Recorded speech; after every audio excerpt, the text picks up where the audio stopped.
जाग बापेरा नौजवान तरुणेरा ए आमार नबी पाकेर प्रेमिकेरा आल्लाह पाकेर एकজন আলেম বান্দা তার প্রতিবেশী একটা ইহুদি ধর্মের মানুষ ছিল সে একদিন মারা গেল মারা যাবার পরে আলেম বান্দাটা খবে দেখতে লেগেছে ওই ইহুদি ঘরের ছেলেটা সে যেন আল্লাহ পাকের জান্নাতের বাগানে ঘুরতে লেগেছে এটা দেখে আলেম বান্দা অবাক হয়ে গেল হে আল্লাহ পাকের বান্দারে তুমি তো ইহুদি ধর্মের মানুষ ছিলে তুমি মারা গেছো কিন্তু তোমার ঠিকানা জান্নাত কি করে হলো আমি অবাক হতে লেগেছে ওই আলেম বান্দাকে ওই ইহুদি বান্দাটা বলতে লেগেছে হে আল্লাহ পাকের উলামা বান্দারে হ্যাঁ আমি ইহুদি ছিলাম কিন্তু আজ আমি ইহুদি নয় আমার মরণটা ইসলাম ও কলেমার মাধ্যমে হয়েছে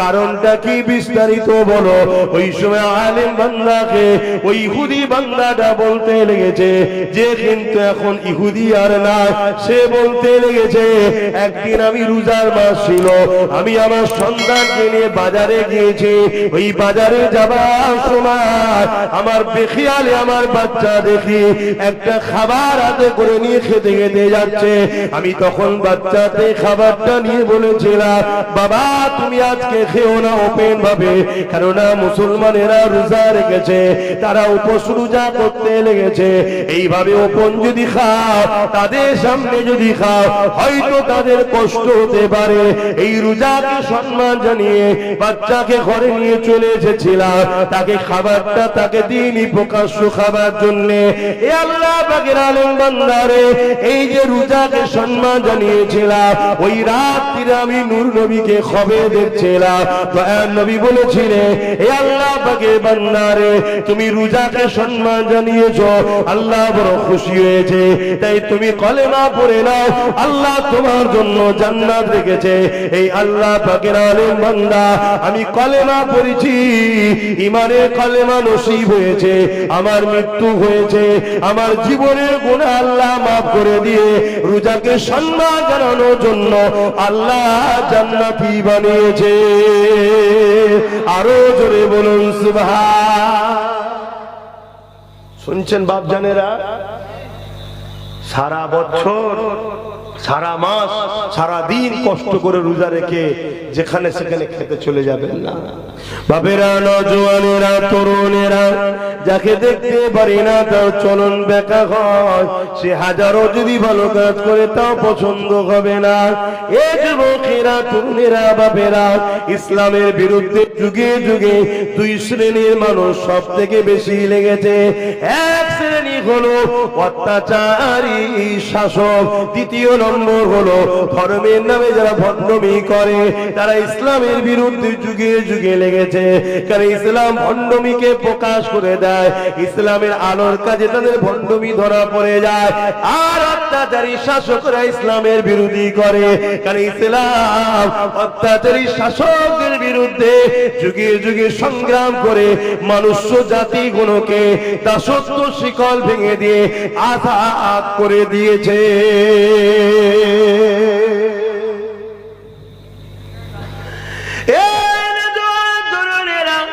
এই সামনে রমজান মাস আসছে একটা সুস্থ শরীর পাওয়ার জন্য রোজা রাখবেন নানা রকম বিমার থেকে নিরাপদ পেয়ে যাবে আল্লাহ নবী তো এক মাস রোজা রাখতে রাখতে এবং নবী আমার কখনো কখনো একটানা 40 দিন পর্যন্ত রোজা রেখেছে কতদিন বিজ্ঞান বলছে একটা মানুষ কিছু না খেয়ে 3 দিন পর্যন্ত বাঁচতে পারে কতদিন আর যদি একেবারে বিছানায় সব সময় শুয়ে থাকবে লড়ালড়ি করবে না তাহলে খুব জোর 7 দিন তারপরে মানুষটা মারা যাবে আর আমার নূর নবী দয়ার নবী একটানা সেহরি খাইনে ইফতারও খাইনে একটানা 40 দিন আমার নবী রোজা রেখেছে জোরে বলুন সুবহানাল্লাহ সাহাবা হুজুররা আমার নবীকে দেখে রাখতে গিয়েছিলেন 3 দিন পরে সাহাবা হুজুররা দুর্বল হয়ে গেছে না উঠতে পারছে না চলতে পারছে আল্লাহর নবী বললেন তোমাদের এই হাল কেন কি করেছো হুজুর আপনি 40 দিন রোজা রাখেন, আমরা আপনাকে অনুসরণ করব। আমরা রাখার শখ করেছি হুজুর 3 দিন হয়েছে। আল্লাহর নবী বললেন, কে আছো তোমাদের মতো? আমি মুহাম্মদ রাসূলের মতো। তোমাদের মধ্যে কে আছে আমার মতো? তোমরা আমার মতো রোজা রাখছো কেন? আমি নবী, আমি হলাম নূর। জোরে বলুন সুবহানাল্লাহ। নূরের কখনো খাবার প্রয়োজন হয় না। আবার আমি নবী বাসার মানুষ, তাই আমার খাবারও প্রয়োজন হয়। একদিকে আমি যেমন নূর, আর একদিকে বাসার। আমার নূরানিয়াতের প্রমাণ হলো আমি 40 দিন না খেয়ে থাকতে পারি, তোমরা পারবে না। জোরে বলুন সুবহানাল্লাহ। তো যাক, আমি যেটা বলতে চাইছি, আমার নবী পাক প্রতি সপ্তাহে 2টো করে রোজা রাখতেন। কটা করে? সোমবার, হয় বৃহস্পতি না শুক্রবার, এই 2টো করে রোজা রাখতেন।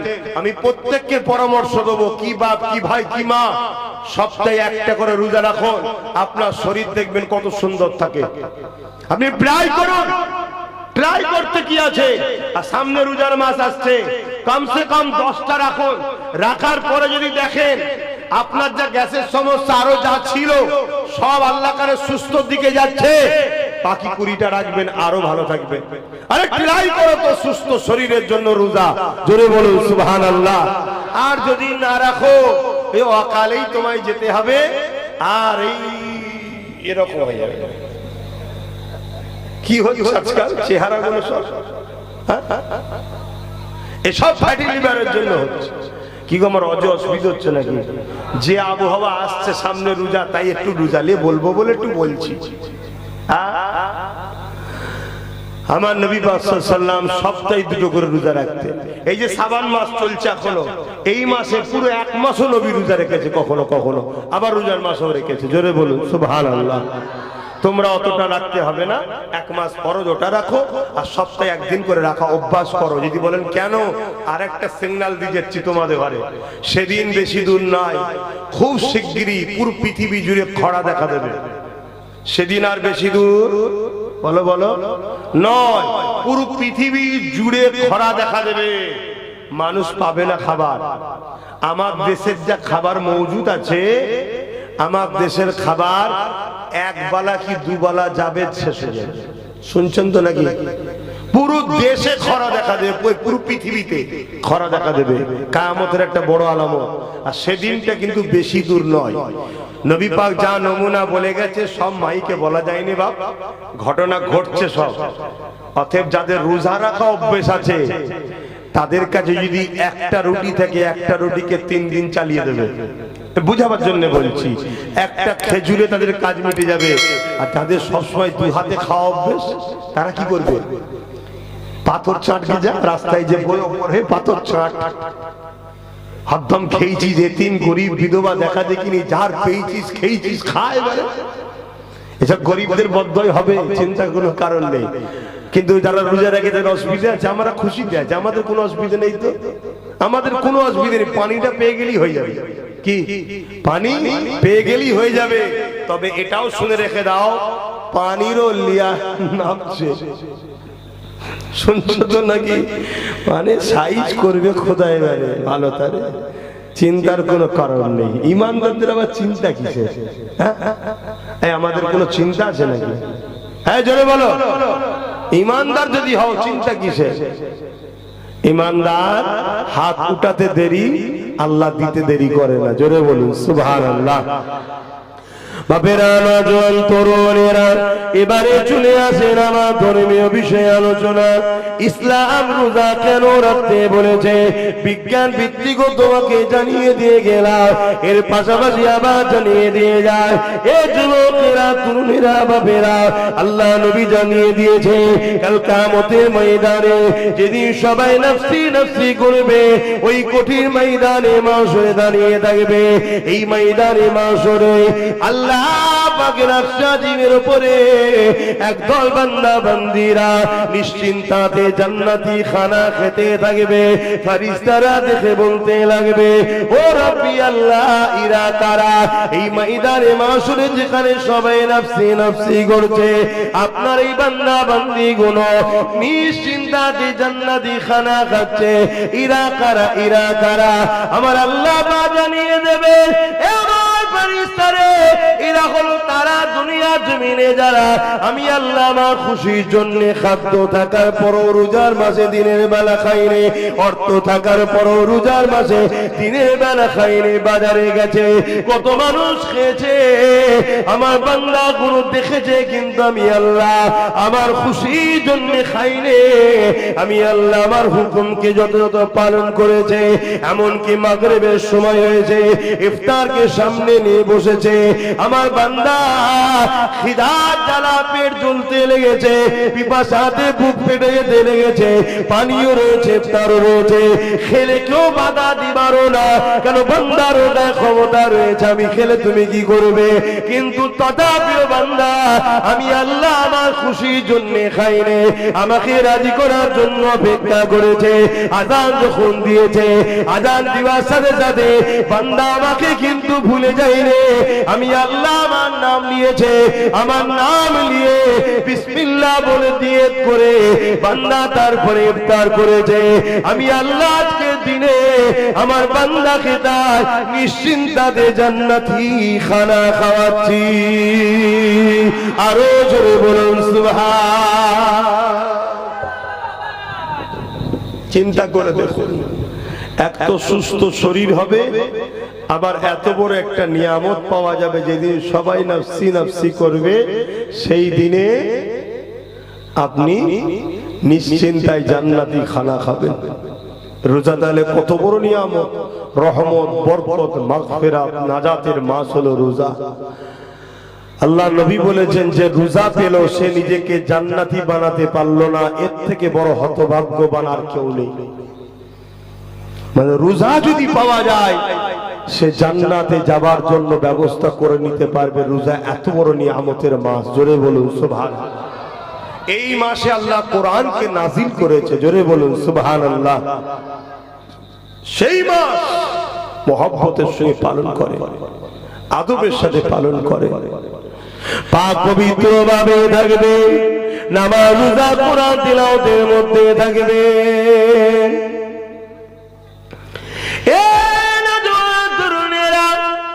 আরব দুনিয়া 11 মাস ইনকাম করে আর রোজার মাসে খরচ করে, আর আমরা মুসলমান এখানকার রোজার মাসে ইনকাম করি, 11 মাস খরচ করি।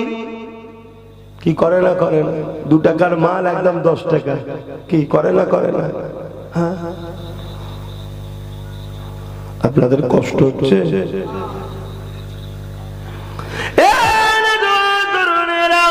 মনে রাখবেন এই রোজার মাসে যে একটা দিন আছে, একটা রাত আছে, কদরের রাত বলা হয়, যে রাতকে আল্লাহ তোমার নিয়ামতের রাত করেছে। এক রাতের ইবাদত 1000 মাসের ইবাদতের নেকি পাওয়া যায়।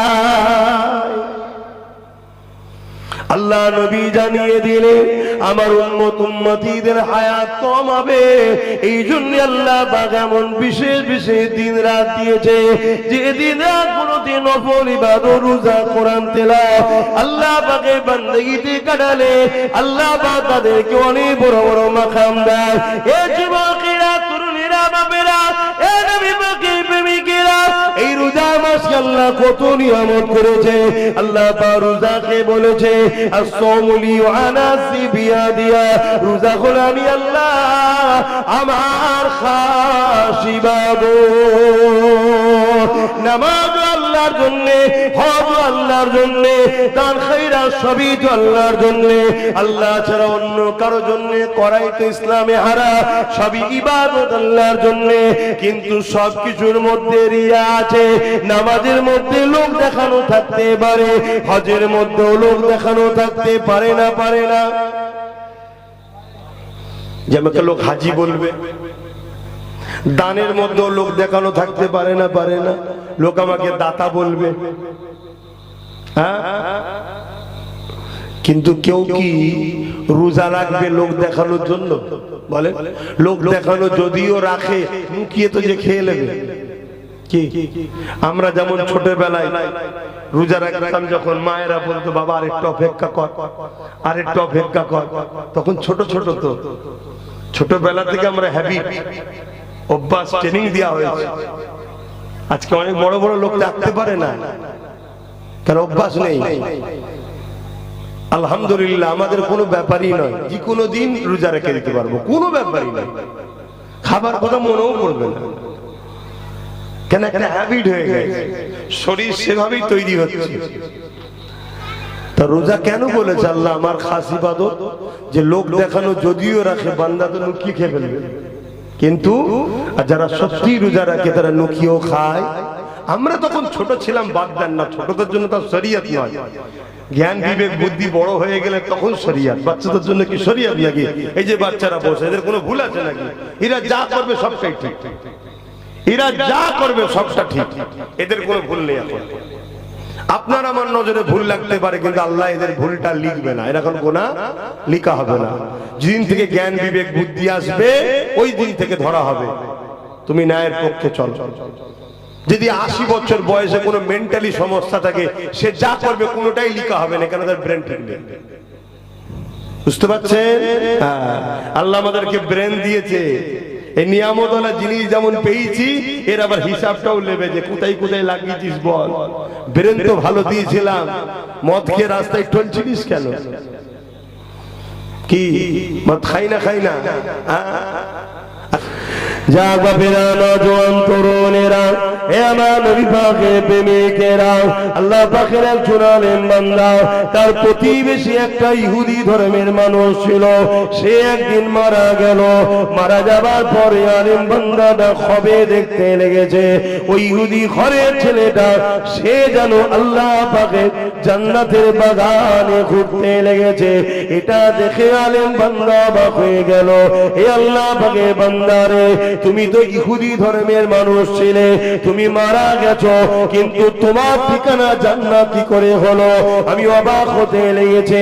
ওই আলেম বান্দাকে ওই ইহুদি বান্দাটা বলতে লেগেছে, হে আল্লাহ পাকের উলামা বান্দারে, হ্যাঁ আমি ইহুদি ছিলাম, কিন্তু আজ আমি ইহুদি নয়, আমার মরণটা ইসলাম ও কলেমার মাধ্যমে হয়েছে। কারণটা কি বিস্তারিত বলো? ওই সময় আলেম বান্দাকে ওই ইহুদি বান্দাটা বলতে লেগেছে যে কিন্তু এখন ইহুদি আর না। সে বলতে লেগেছে, একদিন আমি রোজার মাস ছিল, আমি আমার সন্তানকে নিয়ে বাজারে গিয়েছি। ওই বাজারে যাবার সময় আমার বেখিয়ালে আমার বাচ্চা দেখি একটা খাবার হাতে করে নিয়ে খেতে খেতে যাচ্ছে। আমি তখন বাচ্চাতে খাবারটা নিয়ে বলেছিলাম, বাবা তুমি আজকে খেও না ওপেন ভাবে, কেননা মুসলমানেরা রোজা রেখেছে, তারা উপোস রোজা করতে লেগেছে।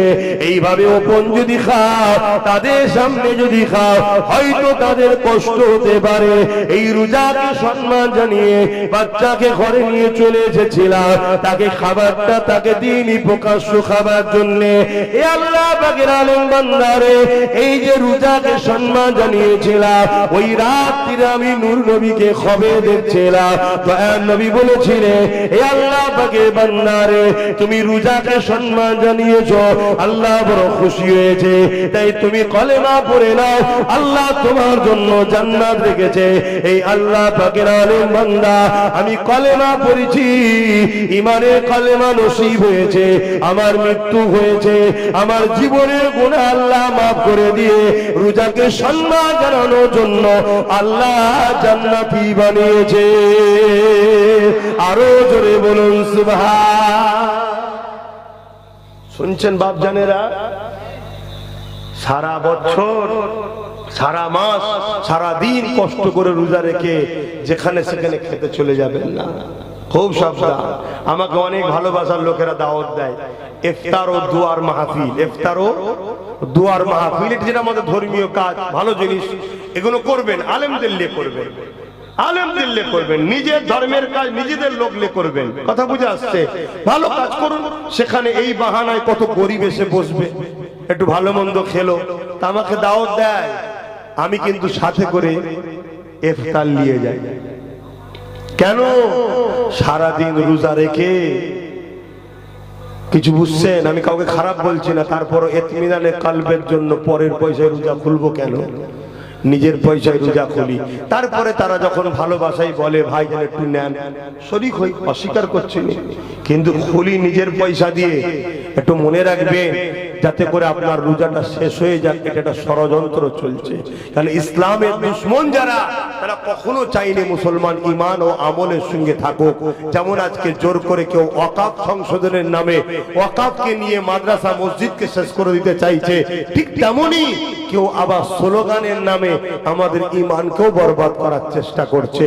যেমন একটা সমাজে স্লোগান আছে, ধর্ম যার যার, কথা বলে, এই কথাটা মানা যাবে? কথা বলেন না। তো এর প্রতিবাদ কোন আলেম উলামা করে, কোন মুফতি মাওলানা করে? কারো মুখে শুনেছে কোন মায়ের লালের প্রতিবাদ করেছে? আলহামদুলিল্লাহ আমি করি। কেন? এই স্লোগানের মধ্যে শিরক আছে। যদি কোন মুসলমানের বাচ্চা এই স্লোগানকে মেনে নেয়, সঙ্গে সঙ্গে মুশরিক হয়ে যাবে। ধর্ম যার উৎসব তার দেশটা সবার, এটা হওয়া দরকার ছিল স্লোগান। ধর্ম যার উৎসব তার দেশ সবার, এটা নয়। শয়তানদের পিলারি হলো আমাদেরকে বেঈমান বানানো। তাই যেমন করে ছলে বলে কলে কৌশলে বেঈমান করে দেওয়া পারে। যদি বলেন বেঈমান করলে ওদের কি লাভ? বেঈমান করলে আমাদের উপরে আল্লাহর সাহায্য আসবে না। আল্লাহ যখন সাহায্য আসবে না, যারা আমাদেরকে মিটাতে চাইছে সহজে মিটিয়ে ফেলবে। আর ঈমান যদি থাকে, ঈমান যদি থাকে, আলহামদুলিল্লাহ তোমাকে মিটাতে চাইবে যে আল্লাহ তাকে মুটিয়ে দেবে। জোরে বলুন সুবহানাল্লাহ। বাপেরা, নওজোয়ান তরুণেরা, দুদিনের মায়া জালে জড়িয়ে গিয়ে আখিরাতকে হারিয়ে ফেলবেন না। আমরা ইসলামের বিশ্বাসী, ইসলাম আমাদেরকে জানিয়েছে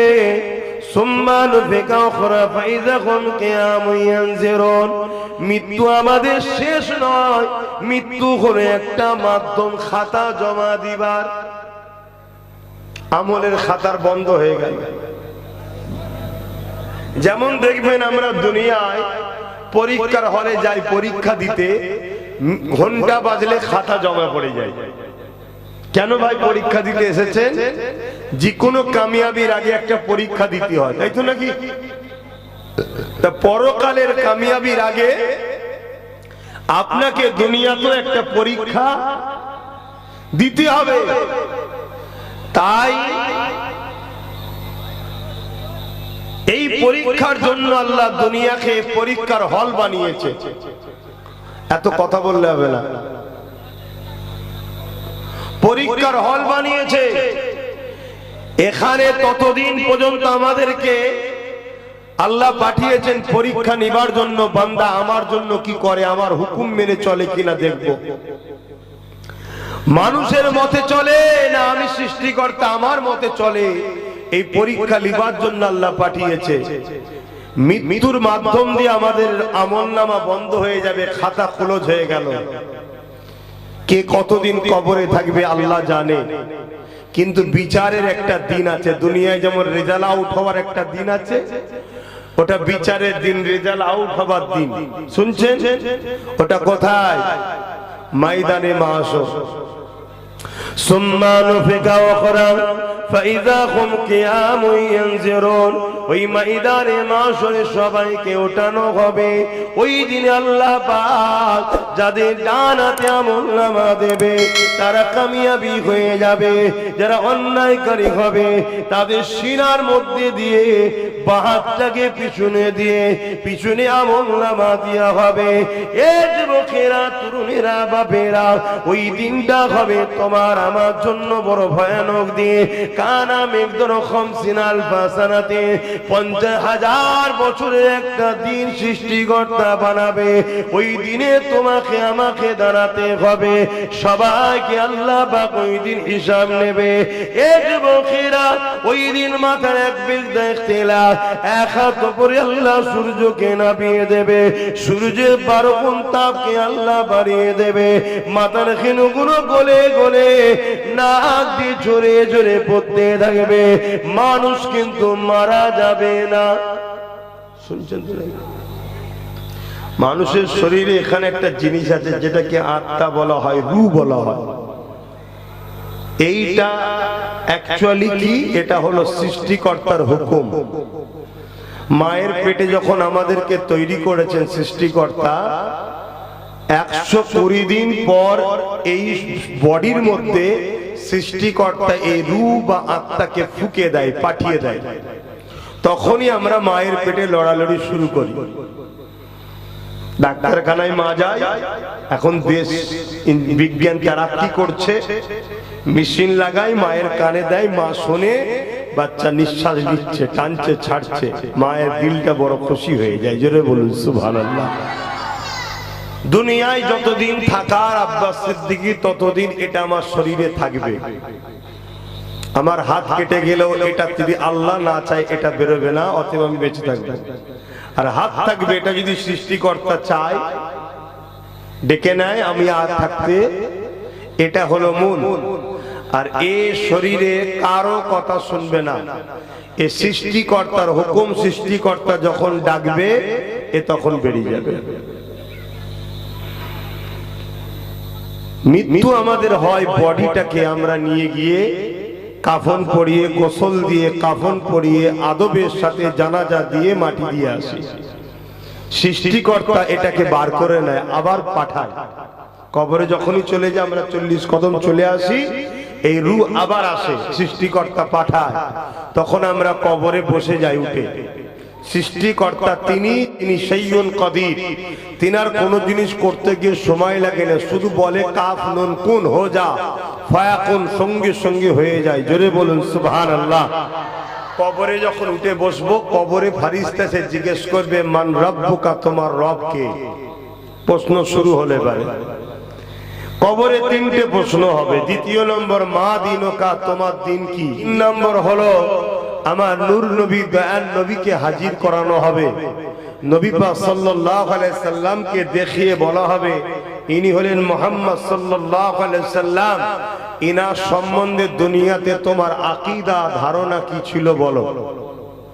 এই 3টে প্রশ্ন করা হবে। বাস এই 3টে প্রশ্ন যে দিতে পারবে, জান্নাত থেকে সুরঙ্গ করে দেওয়া হবে, কবরে এসে আরামের ঘুম ঘুমাতে থাকবে। জোরে বলুন সুবহানাল্লাহ। আর না হয় এই 3টের যে উত্তর দিতে পারবে না, তার কবরকে জাহান্নামের একটা গর্ত করে দেওয়া হবে, 99টা সাপ দেওয়া হবে। একটা একটা সাপের 2টো মুখ থাকবে, 99টা সাপ দেওয়া হবে। আল্লাহ নবী বলছেন ওই সাপ যদি দুনিয়াতে নিঃশ্বাস ফেলে, ওই এলাকায় কখনো আর গাছ গজাবে না, এত তাপ। সেই সাপকে নিয়ে থাকতে হবে যারা সৃষ্টিকর্তার অবাধ্য হয়ে চলবে। এটা হলো ইসলামের মেসেজ। কথা মাথায় ঢুকছে? তো ভাইরা আমার, কিন্তু ময়দানে মাশর এটা হলো কি পুরো হিসাব দিবার একটা দিন। হযরত ইসরাফিল আলাইহিস সালাম সিংহাতে ফু দেবে, মানুষগুলো নাগল দিলে যেমন আলু জমিন থেকে ওঠে, মানুষ জমিন থেকে উঠতে থাকবে। সে যেই হোক, তাকে বাঘেও যদি খেয়ে ফেলে, প্লেনে যদি ক্রাশ হয়ে যায়, আগুনে যদি পুড়িয়েও দেয়, উঠবে কিন্তু মাটির তলা থেকে। যদি বলেন কেমন করে? বাঘ যদি খেয়ে ফেলে, বাঘের পেট থেকেও তো সবকিছু বাইরে মাটির তলাতেই যাবে। বাঘটা মারা গেল, সেই মাটিতেই সে আস্তে আস্তে খেয়ে নেবে, মাটিতেই চলে যাবে। এমনকি প্লেনে যদি ক্রাশ হয়ে যায় এবং যদি পুড়িয়ে দেওয়া হয়, ওই ছাইগুলো সেই মাটির তলাতেই যাবে। ধুয়ে পানিতে হলেও সাগরের নিচেতেও যে যাবে মাটির তলাতে, তাই সবাইকে মাটির তলা থেকেই উঠানো হবে। এ সম্বন্ধে খোদা কোরআনের মধ্যে বলেছে মিনহা খালাকনাকুম ওয়া ফিহা নুঈদুকুম ওয়া মিনহা নুখরিজুকুম তাহারাতান উখরা।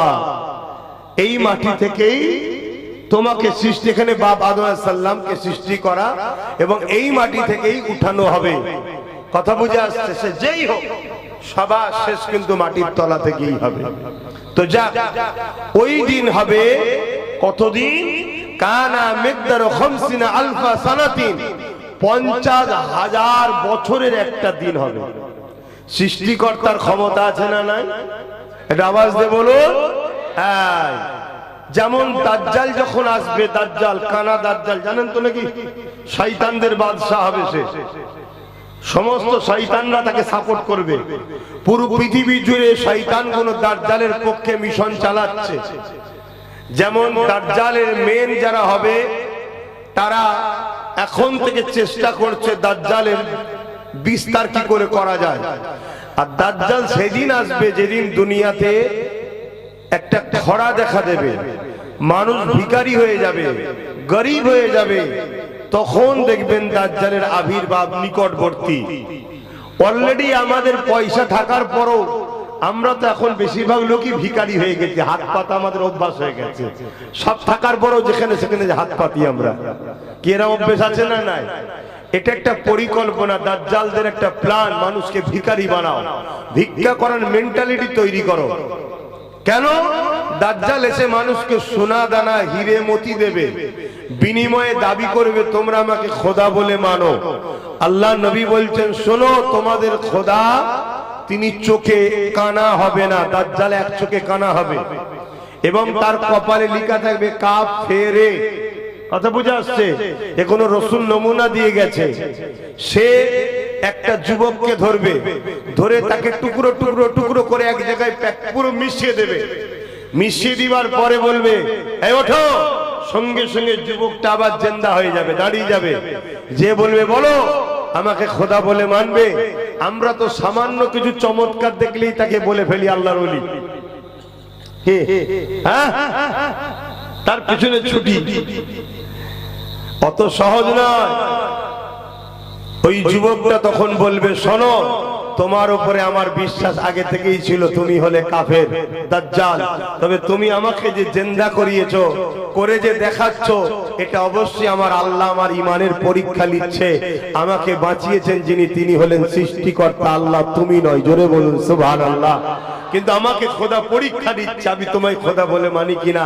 কেন? আমার খোদা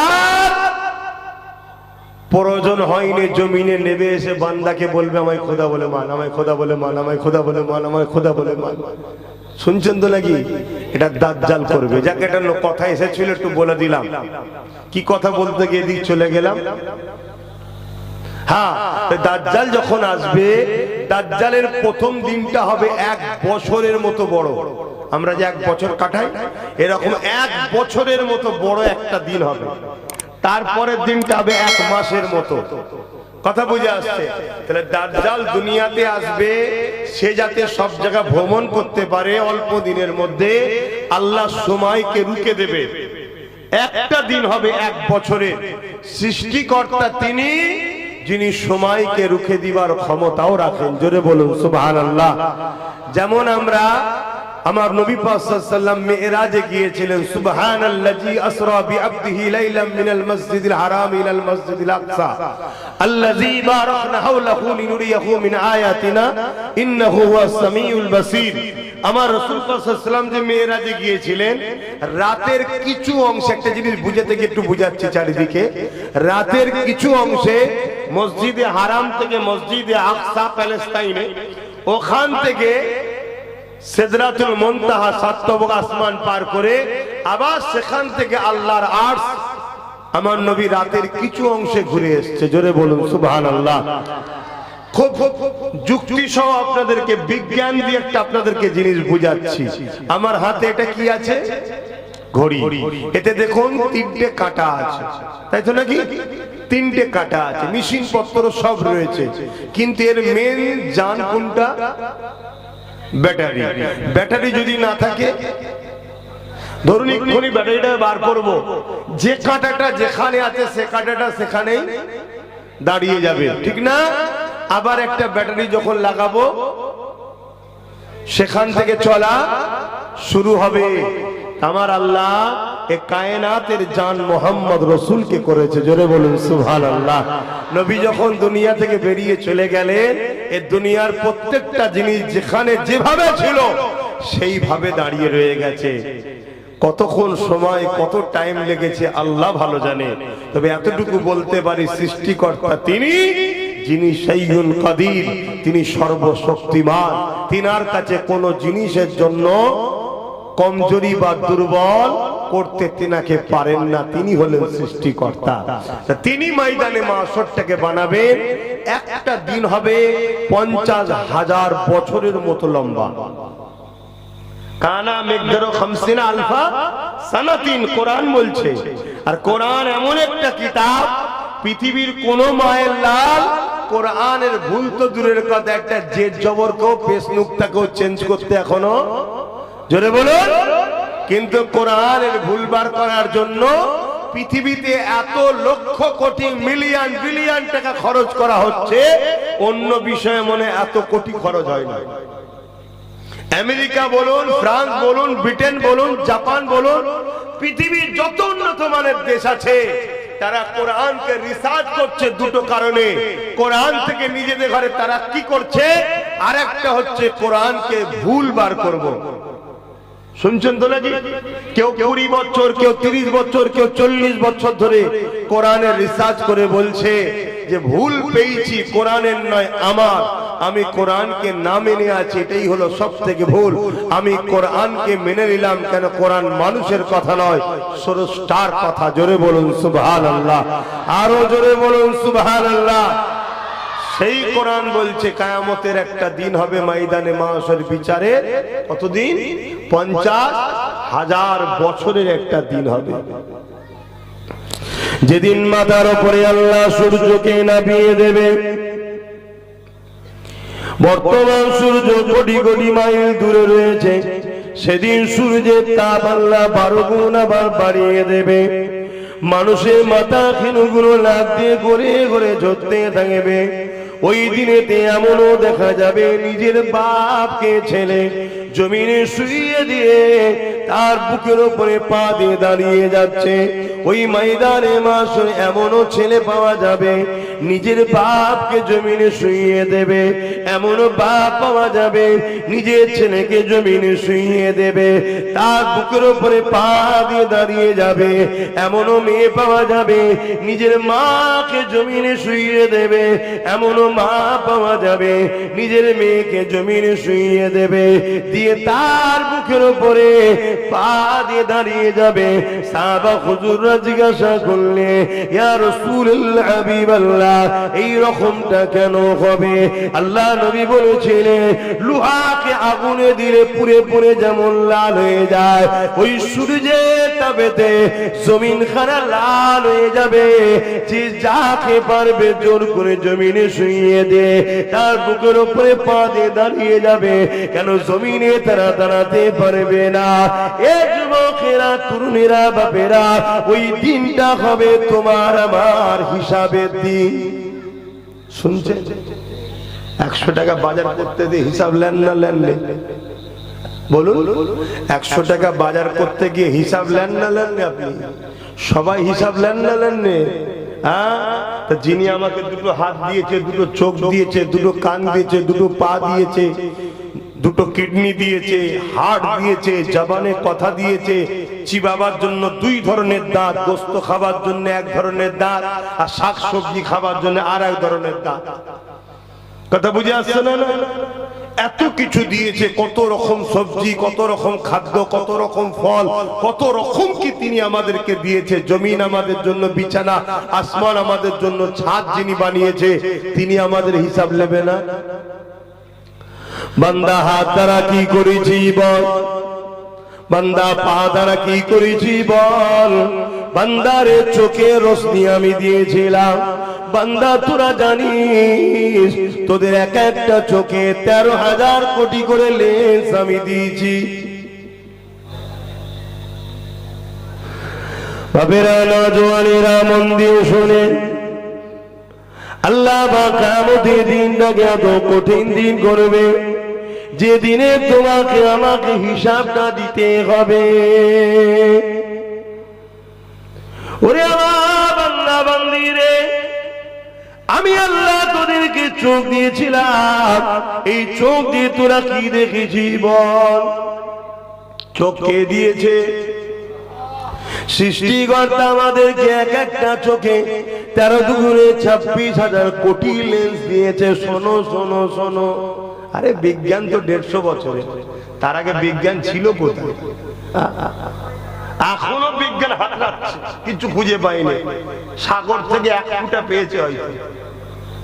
আমি তিনার কথা বলছি, যিনি পুরো পৃথিবীকে সমস্ত জ্ঞানের দরজা খুলে দিয়েছে, তিনি হলেন মুহাম্মদ রাসূল। জোরে বলুন সুবহানাল্লাহ। তার আগে মানুষ কিছুই জানত না। শোনেন মন দিয়ে, এই একটা একটা চোখে 13 দুগুণে 26,000 কোটি লেন্স আছে, যেটা দ্বারা আমরা দেখতে পাচ্ছি। যে লেন্সটার ভাষা আপনারা বুঝবেন,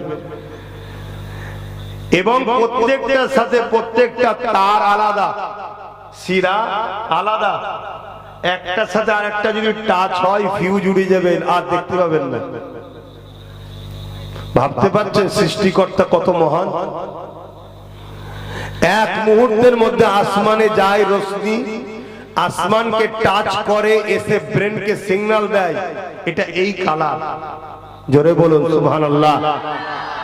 আজকের বিজ্ঞান এটা মেনে নিয়েছে, বলুন আলহামদুলিল্লাহ। মানতেই তো হবে, না মানলে তো হোঁচট খাবি, না মানলেই হোঁচট খেতে হবে। কিন্তু 1500 বছর আগে আমার রাসূল শিখিয়েছেন, আমরা সেই নবীর শিক্ষায় শিক্ষিত হয়ে কথা বলি। এখনো সময় আছে পরিবর্তন হয়ে যায়। সামনে এক মাস রোজা আছে, রোজা রাখুন। এই রোজা কত বড় বিজ্ঞানময় দেখুন। রোজা দ্বারা মানুষকে আল্লাহ পাক কত নিরাপদে রাখে দেখুন। এই যুবকেরা, তরুণেরা, বাপেরা, আমাদের শরীরের মধ্যে 11টা মাস যা কিছু খাচ্ছি, খাদ্যের মধ্যে ধুলো বালি, ব্যাকটেরিয়া, ভাইরাস, জাম ঢুকছে না ঢোকে না? কথা বলেন। বা খাদ্য যে যে একটা জায়গায় যদি কিছু দীর্ঘদিন পরে একটা স্যাতলা তৈরি হয় না, পেটের মধ্যে ছোট ছোট পোকা তৈরি হয়। অনেকে আবার মাঝে মাঝে কেঁচোর ওষুধ খায়, তাই তো নাকি? সব তৈরি হয় তো নাকি? নানা রকম জিনিস তৈরি হয়, দেখবেন শরীর ঠিক কাজ করছে না। যেমন মোবাইলকে দেখবেন, ফোন লাগাচ্ছেন এক জায়গায়, যাচ্ছে আর এক জায়গায়, কি ছবি দেখছেন একজনের আর আসছে আর একজন, হয় না? হয় না? কি বলবেন তো? আপনারা সব মোবাইল জানেন তো। কেন, কি সমস্যা? বলছেন না ওতে ভাইরাস ঢুকেছে। কি ঢুকেছে? ভাইরাস। চলো দোকানে যাই, দোকানদার কি বলে, একে অ্যান্টি সফটওয়্যার মারতে হবে, অ্যান্টি ভাইরাসের সফটওয়্যার মারতে হবে, মারলে দেখবে মোবাইল ঠিক। অ্যান্টি ভাইরাসে মেরেছে, মোবাইল আবার ঠিক হয়ে গেছে। তা আমাদেরও শরীরে 11 মাস ভাইরাস ঢুকছে খাদ্যের মধ্যে দিয়ে। আমরা যে তেলগুলো এখন খাই, একটাও তেল নয়, একটাও তেল নয়, সব ডুপ্লিকেট। শুনছেন তো নাকি? হ্যাঁ, সব ডুপ্লিকেট। সমাজের বড়, আর কি বলবো, এবার অন্য জায়গায় চলে যাবে, কথা থাক, আর বলে লাভ নেই। সব ভেজাল, সব ভেজাল। মাছ খাবেন মাছ? হ্যাঁ, আপনারা তো শহরতলির মানুষ, গ্রামগঞ্জের লোকেরা তবুও যদি একটু ভালো পায়, আপনারা তো কিছুই পান না। হ্যাঁ, মাছের লাশকে যে কি বলে মেডিসিন দেয়, লাশ মারা গেলে হসপিটালে যে মেডিসিন যাতে পচে না যায়, তো ওই মেডিসিন মাছের ওপর দেওয়া হচ্ছে। কেন? যাতে করে মাছটা বিক্রি না হলে 1 মাস পরেও যদি বিক্রি করতে পারি। কথা শুনছেন? ওই মাছ খাবে, তাহলে বলুন সরাসরি ভাইরাস ঢুকছে না ঢোকে না? আমার আল্লাহ পাক এজন্য একটা মাস রোজা সিস্টেম করেছে। রোজা হলো আমাদের শরীরের জন্য অ্যান্টিভাইরাস। 1 মাসের রোজাতে আল্লাহ পুরো শরীরকে আপডেট করে, শরীরের ভাইরাস মেরে দিয়ে আবার 1 বছরের জন্য সুস্থ শরীর গিফট দেয়। জোরে বলুন সুবহানাল্লাহ।